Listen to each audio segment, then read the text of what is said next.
Good morning, everyone. It is Thursday, April 23rd, 2020. I'm Keith Tebow. Thank you for joining us live at 9:30 this morning on Facebook as well as on FRCmedia Channel 95. This has sort of been our regular appointment every week. We have an opportunity to speak for a few moments with Mayor Paul Coogan, and the mayor is with us right now. Mayor, good morning. How are you? Good. How are you, Keith? I'm doing well. In preparation for this yesterday, early afternoon, I was thinking about what my lead would be, as they say in journalistic circles. And up until mid yesterday afternoon, my lead would have been, boy, a pretty good week here in Fall River. Not many cases being reported. And then yesterday, you reported that the state had changed its reporting and that Fall River had a higher number of cases from 189 to 267. Any explanation on why that reporting went askew?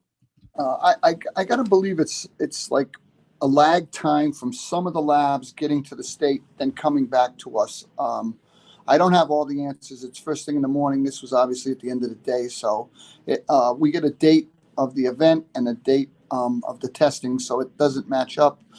We will be following up today. I did talk to one of our hospitals yesterday afternoon. Again, they told me that this has been happening all across the state. I know it happened to our sister city, New Bedford, and I was told it happened in Somerville and Dartmouth. So it just seems like there's a little bit of a lag time. I looked at our numbers that we had prior to that bump, and we were right on the button where we should have been, as far as doing our follow-up and making sure that all of our data was entered into the system. So it's just something they're working on. Obviously, they're overwhelmed, like we all are with this. They went to a shortened period. They have those 1 hour tests. They have the 1 day tests. I think there was a little more lag time when this started, when they were getting test results in 2, 3, 4 days. But now that it's all coming down rapid fire, I just think it's messing the system up a little bit.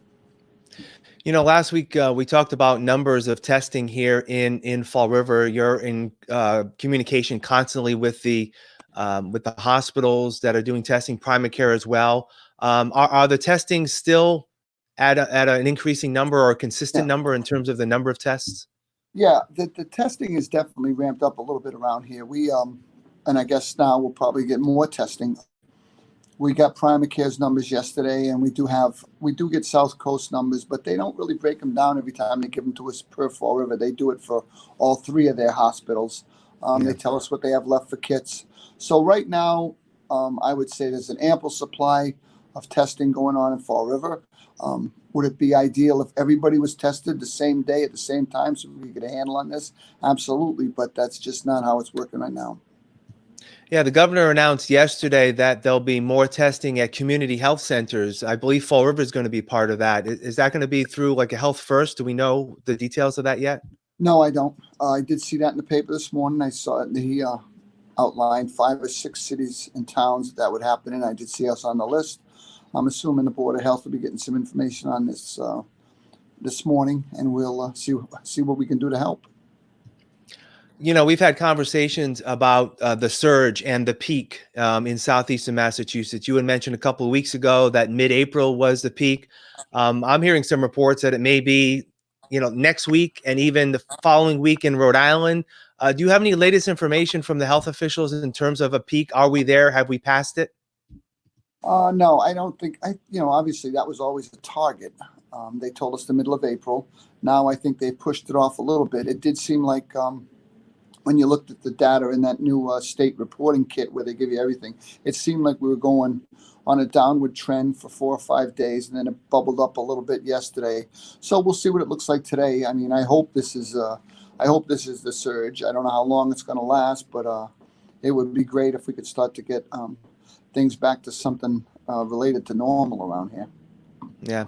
The governor also this week announced that public schools and private schools, K through 12, will remain closed. There'll be remote learning through the end of the school year. I know that the superintendent sent out a letter yesterday. As chairman of the school committee, is the department prepared to continue to forge on?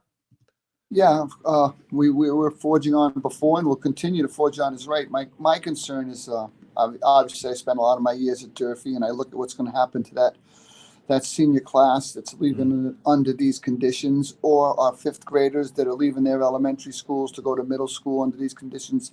These are all people that are going through big transitions in their life educationally. The middle school kids to the high school, those kids are all missing a lot of orientations, a lot of planning, and I hope that we can fill some of these gaps in so that people, hopefully when they come back in September, there's a smooth transition. There's a lot of work to do, but there's no shortage of people to tackle it, and I believe we'll be fine come September if we open then. I'd like to ask you this question each week. Government functions, regular government functions still ongoing there at Government Center? People still reporting who can and who will, and if not, they're doing more remote work and things. The wheels of government keep turning? Yeah, the wheels of government definitely keep turning. We, yesterday we were helping a few people with trash problems. We were working on some potholes. I saw the street sweeper out this morning. We do have a drop box where people can pay their bills. We were working on how to set up a window here so that we can collect some payments if people are interested. So there's things going on every day to try to improve services to the citizens in Fall River and to keep us going. There are people in here, and all the necessary functions of government are still taking place. But as we said last week, they're all getting overwhelmed by COVID 24/7. So hey, we'll do the best we can.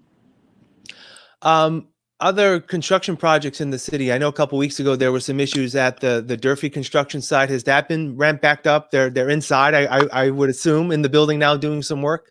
Right. The carpenters came back to work. I think it was Monday or Tuesday. I don't know if they stayed out for the holiday, but the unions are back on site now. The work had not lagged. There was enough time to do other jobs to get the work prepared for them, and we're obviously glad they're back.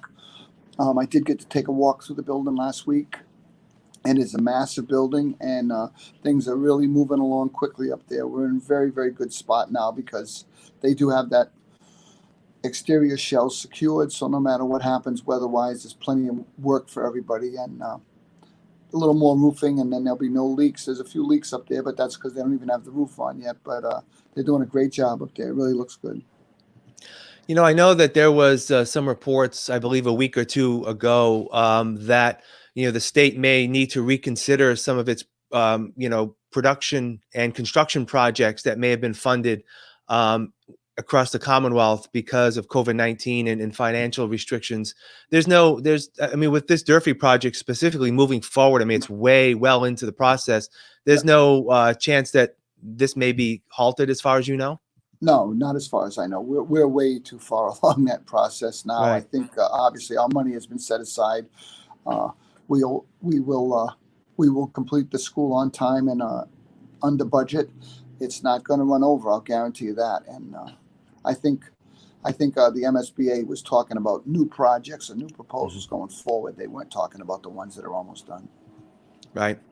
There's been a lot of talk. The federal government, the House today is supposed to vote on a extension to the PPP program in terms of funding small businesses to continue that process moving. There's been since more talk about, I guess it would be a phase 4 in terms of funding that may include states and local municipalities. Have you heard anything at all from our congressman in terms of whether that would be part of another bill and how that would impact Fall River?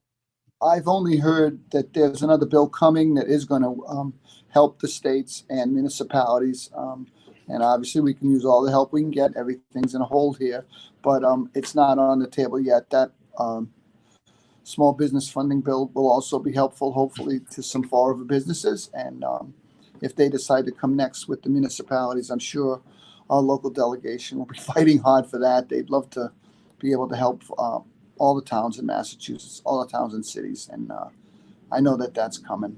I've been told that's coming, so let's see when that goes. One of the things that we've been unable to completely cover is the good works of some of our nonprofit organizations. The United Way has done a lot of good things. The YMCA, food pantries, and the like. It looks like that our service agencies in the city and individuals are really stepping up and have continued to do so over the past 4 weeks, and hopefully will continue to do that. Yeah, there's so many positive things going on at Fall River that it's helping to contribute to the climate in the city. I think anything that goes on in this city right now is related to the people, and obviously the nonprofits. We still go down to the Fall River Food Pantry on Fridays. We go to the Veterans food drop off at the Sam's Club that are organized by Alan Sylvia and Trot Lee and the veterans. The YMCA does their food pickup out of the back of the Y on North Main Street. Our shelters, everybody stepped up and taken a piece of it. And then, of course, all of our workers for the city, whether it's the Board of Health, the police, the fire, EMS, people are literally grinding to get us to the other side of this epidemic. And I really tip my hat to them. Those are the people on all the front lines that are doing a tremendous job, and they're holding the city together. And our volunteers and our nonprofits are supporting people wherever possible. And as long as we stay together, work hard, we're going to get through this. And hopefully it'll be in time to enjoy some nice summer sunshine, because that's what we're begging for. I know it's been one of those deals where, April showers bring May flowers. We've had a lot of rain, a lot of weather, some snow past weekend. So hopefully looking for some good weather, and people will continue to do their social distancing, and also be aware that, there's still some issues here and we're not out of it yet, right? Yeah, absolutely. And now we're really trying to ramp up our support for people to put on a mask when you go into a store. If you work there, we're encouraging you to wear masks. Social distancing, wash your hands. I never was a big hand washer, but if I wash my hands anymore now, I'm waiting for the skin to fall into the sink. It's just new habits we're developing now to deal with this.